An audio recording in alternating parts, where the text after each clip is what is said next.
বন্ধুরা, আজকে আমি খুব সিম্পল একটা রান্না দেখাবো। যে মসুর ডাল নিয়েছি, মসুর ডালটাকে এখন সেদ্ধ বসাবো। তার সাথে এই যে পালং শাক, আর এটা হচ্ছে পেঁয়াজ, টমেটো আর রসুন, আর দেব কাঁচা লঙ্কা দিয়ে আজকে খুব সিম্পল একটা ডাল বানাবো, কিন্তু খেতে না অসাধারণ লাগে। ঠিক আছে, তাহলে শুরু করি। প্রথমে সিদ্ধ বসিয়ে দিই।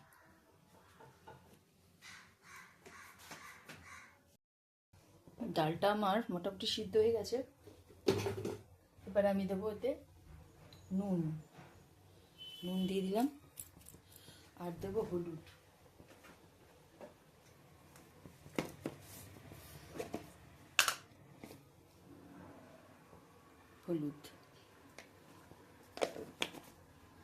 এবার এটাকে একটু বসিয়ে রেখে কিছুক্ষণ পরে এটাকে আবার নামাবো, নামিয়ে তারপর পালং শাক।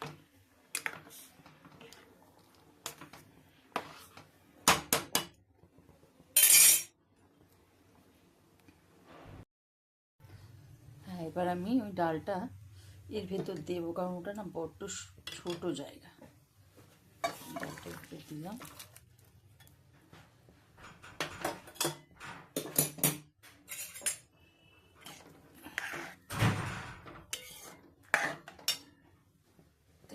দোকান না,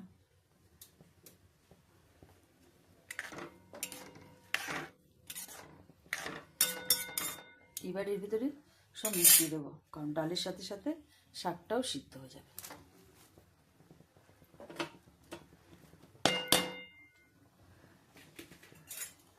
দিয়ে দিলাম ডাল, পালং শাক, পালং শাক দিয়ে দিলাম।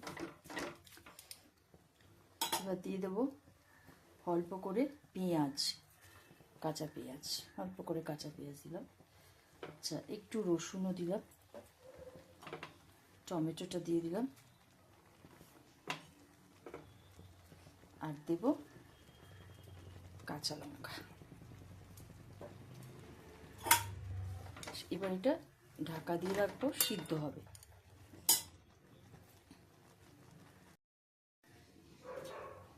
হয়ে গেছে আমার ডাল, সিদ্ধ হয়ে গেছে। এবার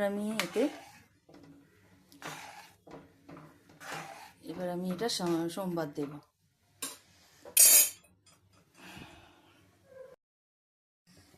এবার দিয়ে দিচ্ছি সর্ষের তেল। সর্ষের তেল দিলাম।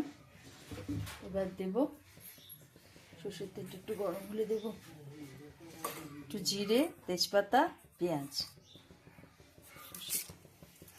দিয়ে দিলাম, জিরে আর তেজপাতা।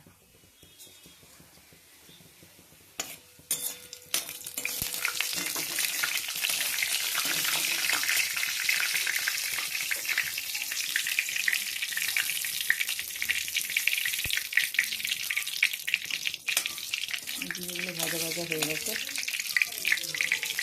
দিয়ে দিলাম পেঁয়াজ,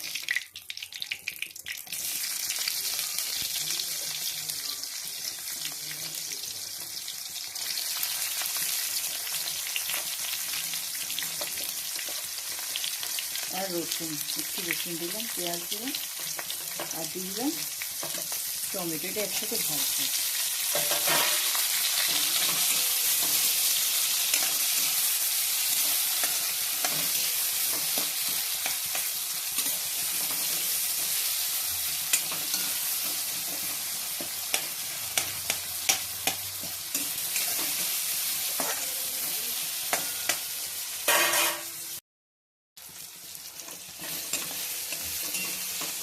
হয়ে গেছে আমার এটা ভাজাটা, আমার হয়ে গেছে। আপনার চাইলে শুকনো লঙ্কা দিতে পারেন, আমি শুকনো লঙ্কা দিইনি।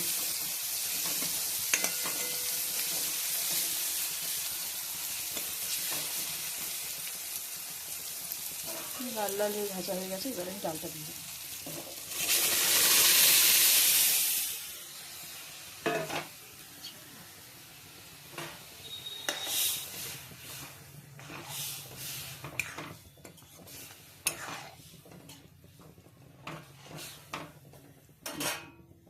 ভীষণ খেতে ভালো হয়।